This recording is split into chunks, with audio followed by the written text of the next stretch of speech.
Sutta Jnana Dasana. Then only we can understand the Dhamma. So the Buddha says, foolish people cannot understand the Dhamma.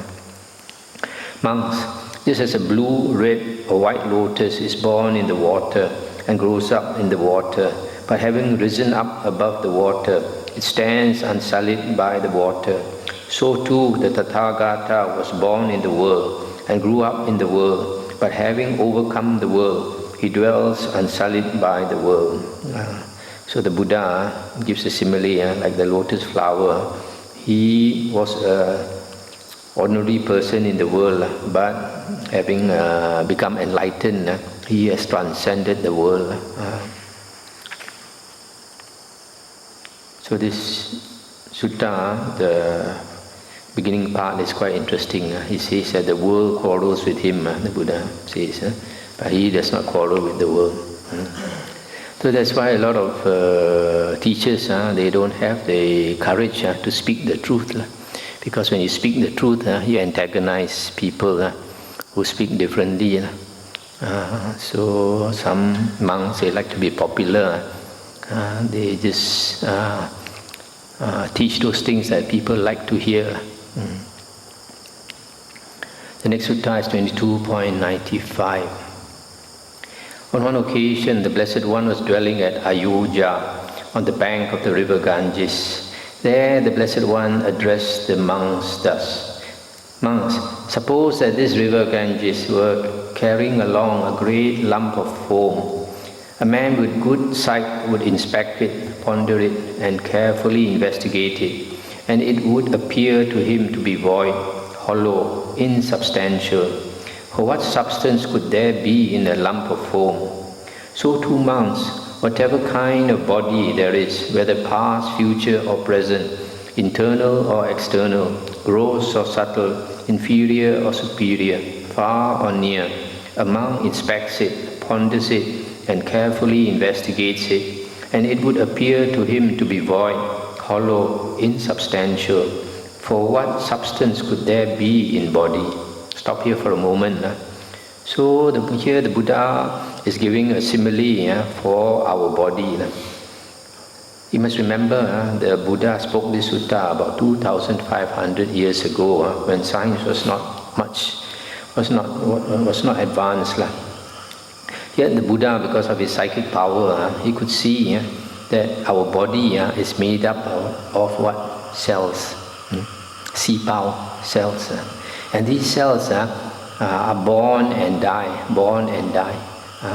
Very quickly, they pass away. So they're very similar to this lump of foam. When you put fat into water, you stir it, you get a lot of foam.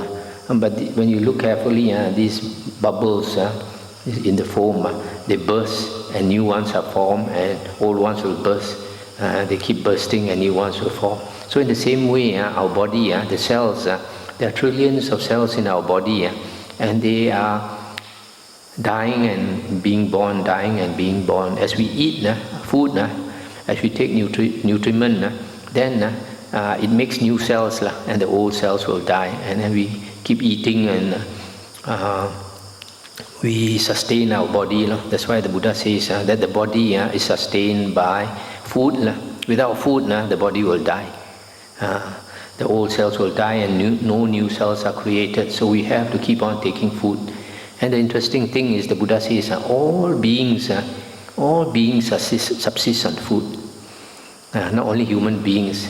Devas also have to eat. Ghosts also have to eat. Animals have to eat. Hell beings also have to eat. All beings have to eat to sustain the body. And all beings have a body. It's just that there are certain, like spirits, we cannot see. But the fact that we cannot see doesn't mean they don't have a body. They have a body. It's only that their body is fine, so we cannot see with the human eyes. So this simile is a very good simile for the body. The body is just like a foam.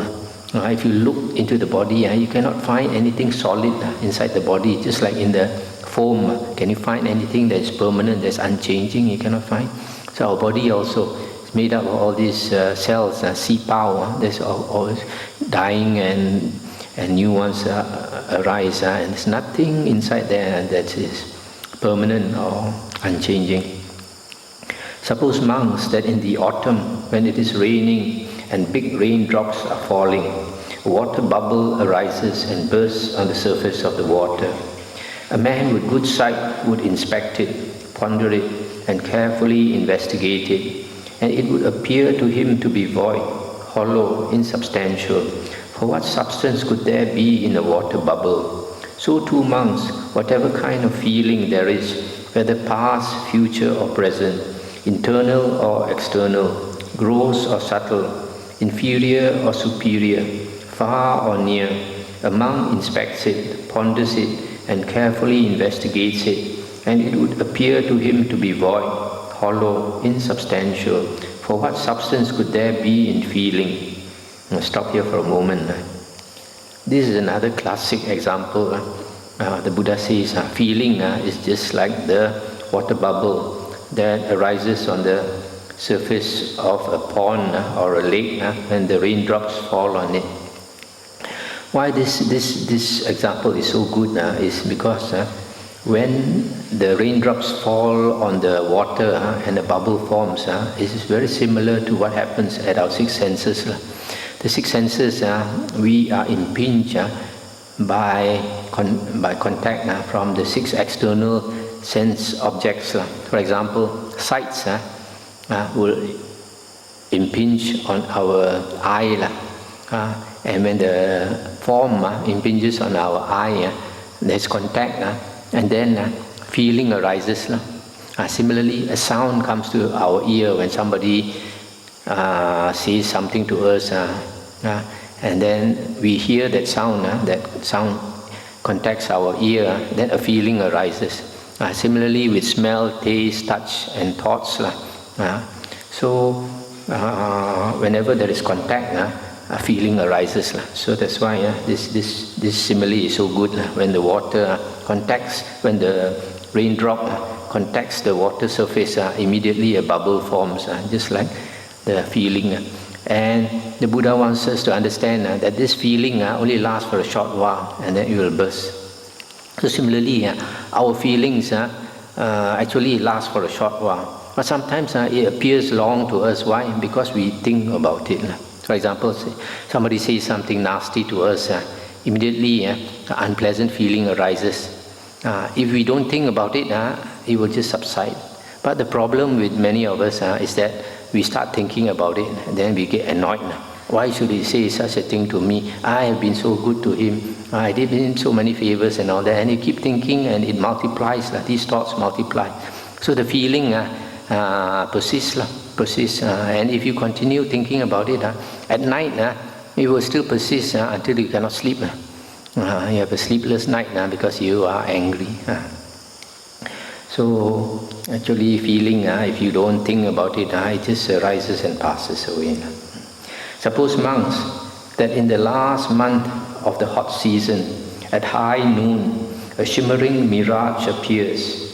A man with good sight would inspect it, ponder it, and carefully investigate it, and it would appear to him to be void, hollow, insubstantial.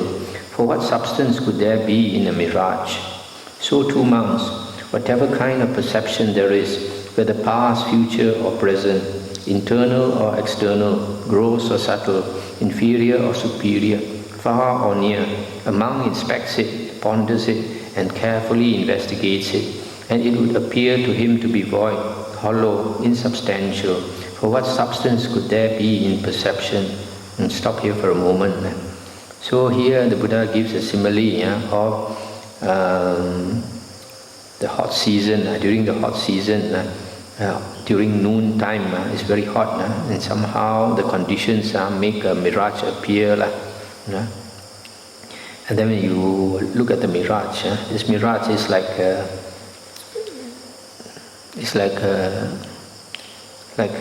example I can think of is like a person is in the desert, he's lost in the desert, and he's walking for many days without water, without food.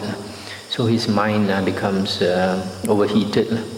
So he's looking for a place where there is water, where there's an oasis with trees and all that. So he starts imagining. He sees an oasis with a lake and trees and all that. And then he rushes towards it. When he reaches it, he finds it disappeared. It's only created by the mind. So in this way, this mirage is mind created. So in the same way, when there is contact at our six sense doors, feeling arises, followed by perception, and this perception is created by habit. For example, if a person sees somebody of the opposite sex is attractive, then firstly, when you see, nice feeling arises, followed by the perception that this person is very attractive. But this perception of somebody being attractive is not necessarily true to somebody else who sees that person may not look attractive.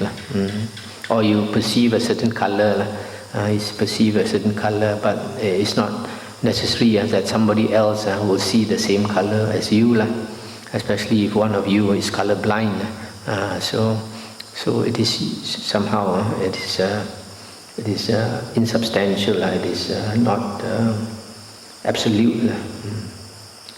Suppose, monks, that a man needing hardwood, seeking hardwood, wandering in search of hardwood, would take a sharp axe and enter a forest.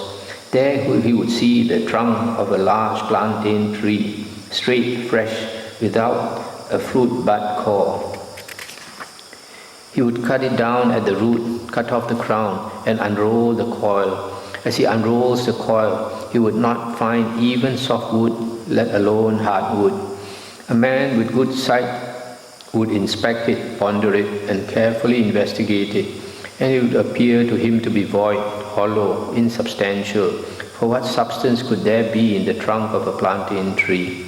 So too, monks, whatever kind of volition there are, whether past, future or present, internal or external, gross or subtle, inferior or superior, far or near, a monk inspects it, ponders it, and carefully investigates it.